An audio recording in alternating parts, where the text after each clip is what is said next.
ஒரு பைப்புக்கு வால்வுன்னு ஒண்ணு எதுக்குங்க இருக்கு? தண்ணி வேணுங்க போது வெளியே வருது, தண்ணி வேண்டாங்க போது ஆஃப் ஆயிடுது. ஸோ பாத்தீங்களாங்க எப்படி டக்கு டக்குன்னு தண்ணியை நிறுத்தி நிறுத்தி விட்டுக்கிட்டே இருக்கு. இதே தான் நம்ம இதயத்திலயும் நடந்துகிட்டு இருக்கு. நம்ம இதயத்துக்கும் ரத்தத்தை தேக்கி வச்சு திருப்பி வெளியே விடுறதுக்கான ஒரு சிஸ்டம் தேவை. இந்த பைப்புங்கிறது எப்படி ஒரு சிஸ்டமோ அழுத்தி அழுத்தி நம்ம தண்ணியை வர வைக்கிறோமோ அதே மாதிரி நம்ம இதயத்துக்குள்ள ஒரு ஆட்டோமேட்டிக் சிஸ்டம் இருக்குங்க. அந்த ஆட்டோமேட்டிக் சிஸ்டம் நம்ம இதயத்துக்குள்ள இருக்கக்கூடிய வால்வுகள். இப்ப நீங்க நம்ம இதயத்தை பாக்குறீங்க. இது நம்ம இதயத்துல 4 அறைகள் இருக்குன்னு தெரியும் உங்களுக்கு. இது இடது ஏற்றியம், இடது வென்ட்ரிக்கல், அதே மாதிரி வலது ஏற்றியம், வலது வென்ட்ரிக்கல். இப்போ நம்ம இதயத்துல இடது ஏற்றியமுக்கும் இடது வென்ட்ரிக்கலுக்கும் இடையில ஒரு வால்வு இருக்கு. ஸோ இது அப்படின்னு பம்ப் பண்ண இந்த வால்வு இங்க ரத்தத்தை இடது வென்ட்ரிக்கலுக்கு தள்ளுது. இந்த இடது வென்ட்ரிக்கல்ல இருந்து இன்னொரு வால்வு நம்ம உடம்பு முழுக்க ரத்தம் சப்ளை பண்ணுது. அது இங்க இருக்கு. அது இப்படி தள்ளுது. வென்ட்ரிக்கல் ரத்தத்தை தேக்கி வச்சு தள்ளுது. அதே மாதிரி வலது பக்கம் வால்வு இருக்கு. வலது ஏற்றியம்ல இருந்து வலது வென்ட்ரிக்கலுக்கு இடையில ஒரு வால்வு இருக்கு. அது வலது ஏற்றியம்ல இருந்து வலது வென்ட்ரிக்கலுக்கு ரத்தத்தை கொடுக்குது. வலது வென்ட்ரிக்கல்ல இருந்து இன்னொரு வால்வு இருக்கு. அது நம்ம நுரையீரலுக்கு ரத்தத்தை சப்ளை பண்ணுது. இந்த படத்துல தெல்ல தெளிவா இந்த வால்வுகளை நீங்க பார்க்கலாம். ஏன் அப்படின்னா இந்த மேல்புறம் அறைகள் இருக்கு பாத்தீங்களா, இடது அறை வலது அறை, இது ரெண்டையும் கட் பண்ணி எடுத்தாச்சு. கட் பண்ணி எடுத்ததுனால உங்களுக்கு வால்வு தெரியுது, கிளியரா தெரியுது. சோ இது வலது பக்கம் இருக்கக்கூடிய வால்வு. இது 3 இலைகளால் ஆனது. 1 2 3. அதனால இது ட்ரைகஸ்பிட் வால்வுன்னு சொல்லுவோம். இது 2 இலைகளால் ஆனது இடது பக்கம். அதனால இதை பைகஸ்பிட் வால்வுன்னு சொல்லுவோம். அது இல்லாம இந்த வால்வு அயோட்டா உணவு முழுக்க சப்ளை பண்றதுக்கு இங்க ஒரு வால்வு இருக்கு. இது அயோட்டிக் வால்வு. நுரையீரலுக்கு சப்ளை பண்றதுக்கு இங்க ஒரு வால்வு இருக்கு.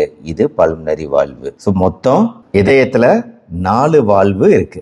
இப்போ ஒரு வால்வு சரியா வேலை செய்யலன்னு வைங்க. சரியா வால்வு திறந்து மூட மாட்டேங்குது. அப்போ சரியா வால்வு திறந்து மூடலைன்னா என்ன ஆகுங்க? சரியா திறக்காததுனால வரக்கூடிய தண்ணீரோட அளவுகள் அப்படிங்கிறது பாருங்க குறையும். கொஞ்சமா வால்வு திறந்துச்சுன்னா கொஞ்சமா தான் தண்ணீர் வருது. நல்லா வால்வு வேலை செய்யும் போது நிறைய தண்ணீர் வருது. சோ இந்த வால்வு எந்த அளவுக்கு டேமேஜ் ஆயிருக்கு அப்படிங்கிறது இந்த நீரோட்டத்தை தீர்மானிக்கிற மாதிரி நம்ம இதய வால்வுகள் எந்த அளவுக்கு டேமேஜ் ஆயிருக்கு அப்படிங்கிறது, மூடி திறக்குது அப்படிங்கிறது நம்ம ரத்த ஓட்டத்தை தீர்மானிக்குது இல்லையா? வால்வு சரியா வேலை செய்யல அப்படின்னா உடம்புக்கு போகக்கூடிய ரத்த ஓட்டமே குறையுது. அப்படி உடம்பு முழுக்க போகக்கூடிய ரத்த ஓட்டம் குறையும் போது ரத்தம் குறைஞ்சிச்சுன்னா உடம்புக்கு தேவையான சக்தி கிடைக்கல, ஆக்சிஜன் கிடைக்கலன்னு அர்த்தம். அப்போ வால்வு பிரச்சனையோட அறிகுறிகள் எல்லாரும் தெரிஞ்சுக்கணும். இது ஒரு விழிப்புணர்வு பதிவு. எப்ப நம்மளுக்கு ஆக்சிஜன் கம்மியா இருக்கோ ஆட்டோமேட்டிக்கா ஒரு சின்ன வேலையை செஞ்சா கூட நம்மளுக்கு மூச்சு விடுறதுல சிரமம் ஏற்படும்.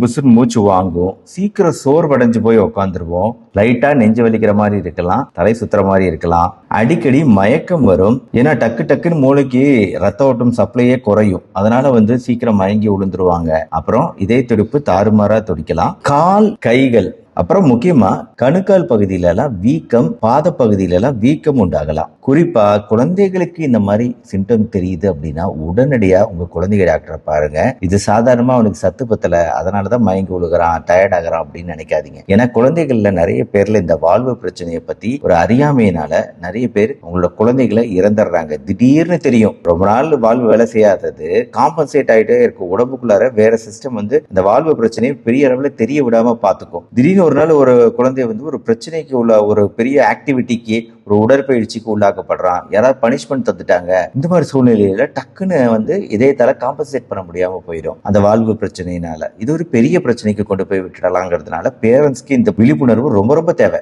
இந்த ஹார்ட் வால்வு ப்ராப்ளம்லாம் பெரும்பாலும் குழந்தை பருவத்துல கன்ஜெனிட்டல் அப்படிங்கிற அளவுல பிறக்கும் போதே இருக்குங்க. ஆனால் பெரியவங்களுக்கும் சில காரணங்களால வால்வு ப்ராப்ளம் வரலாம். பெரியவங்களுக்கு வரக்கூடிய காரணம், மிக முக்கியமான காரணம் தொற்று தான். அது அதுவும் சாதாரண தோல் நோய் தொற்றுக்கள் கூட ரொமாட்டிக் ஃபீவர், ரத்த தொற்றுக்கள் அப்படின்னு மாறக்கூடிய வாய்ப்பு இருக்கு. சில தொற்றுக்கள்னால இது வரலாம், ஸ்ட்ரெப்டோகாக்கஸ் கிருமியினால வரலாம். இது ரொம்ப பொதுவா நம்ம சுற்றுப்புறத்துல இருக்கக்கூடிய ஒரு கிருமிங்கிறத ஞாபகம் வச்சுக்கோங்க. சில பேருக்கு மாரடைப்பு வந்த பின்னாடி அதுக்கப்புறம் வால்வு ப்ராப்ளம் வரலாம். ஏன்னா மாரடைப்புல டேமேஜ் ஆகுது இதயத்தோட ஒரு பகுதி. அதனால அந்த பகுதியில இதயத்தோட சதை பகுதியில டேமேஜ் இருக்கிறதுனால அது வால்வுல சில மாற்றங்களை உண்டாக்குறதுனால வால்வு ப்ராப்ளம் வரலாம். சாதாரணமாவே வயது அதிகமாக அதிகமாக வால்வோட திறன்கிறது குறையுங்க. எல்லா பைப்பும் இப்ப பாத்தீங்கன்னா சில பைப்ல ரொம்ப பழைய பைப்பா இருந்துச்சு, அதே மாதிரிதான் வால்வும் பழசாகும், ரிப்பேர் ஆகும். இது மட்டும் இல்லாம முக்கியமான விஷயம், ரத்த அழுத்தம் அதிகமா இருக்கிறவங்க, சர்க்கரை நோய் இருக்கிறவங்களுக்குலாம், ரத்தத்துல கொலஸ்ட்ரால் அளவுகள் அதிகமா இருக்கிறவங்களுக்குலாம் ஈஸியா வால்வு ப்ராப்ளம் வருங்கிறதுனால நம்மளால முடிஞ்ச அளவு இந்த வால்வு நல்லா வேலை செய்யறத பாத்துக்கணும். அப்போ ரத்த அழுத்த அளவுகளை கண்ட்ரோல்ல வச்சுக்கணும், சர்க்கரை அளவுகளை கண்ட்ரோல்ல வச்சுக்கணும், நம்மளோட ரெகுலர் ஹெல்த்தை எப்பவுமே மெயின்டைன் பண்ணிக்கணும். நல்லபடியா வால்வு பிரச்சனையை வராம தள்ளி போட, இந்த வால்வு பிரச்சனையை கவனிக்காம விட்டோம் அப்படின்னா அது காலப்போக்கில் கன்ஜஸ்டிவ் ஹார்ட் ஃபெயிலியர் அப்படின்னு சொல்லிட்டு இதய செயலிழப்பை உண்டு பண்ணலாம். எப்ப உங்களால ரத்தத்தை முழுமையான அளவு பம்ப் பண்ண முடியலையோ அப்ப என்ன ஆகுது அப்படின்னு பாத்தீங்கன்னா கால்கள்லாம் வீக்கம் அடையுது, ரத்தம் தேக்கம் அடையுது, இதயத்தோட பெருசாகுது. ஏன்னா ரொம்ப கஷ்டப்பட்டு வாழ்வை மீறி அது இதய சுருங்கி விரியக்கூடிய ஒரு தேவை இருக்கு. இப்ப வாழ்வை மீறி இதயம் சுருங்கி விரியணும் அப்படிங்கும்போது இதயம் பெருசாக ஆரம்பிச்சிடுது, வயிறு பெருசாக ஆரம்பிச்சிடுது, நுரையீரல கூட நீர் கோத்துக்க ஆரம்பிச்சுக்குது. ஏன் அப்படின்னா இதய செயலிழப்பு ஆகிட்டு இருக்குன்னு அர்த்தம். இது என்லார்ஜ்டு ஹார்ட், பெருசான ஹார்ட், இது நார்மல் ஹார்ட். சோ இதுதான் இதுல இருக்கக்கூடிய மிகப்பெரிய பிரச்சனை. இன்னொரு வால்வு பிரச்சனை வந்துச்சுன்னா அப்போ கால் வீக்கம், மூச்சு விடுவது சிரமம் இதெல்லாம் இருக்கு அப்படின்னா இதய செயலிழப்பு இருக்குன்னு அர்த்தம். மற்றபடி இந்த வால்வு பிரச்சனை, பக்கவாதம், இதயத்தில் இரத்த கட்டிகள் உருவாகுதல், அரித்மியான்னு சொல்லிட்டு இதய துடிப்பு மாறுபாடுகள் எல்லாமே உண்டாக்கக்கூடியது தான்.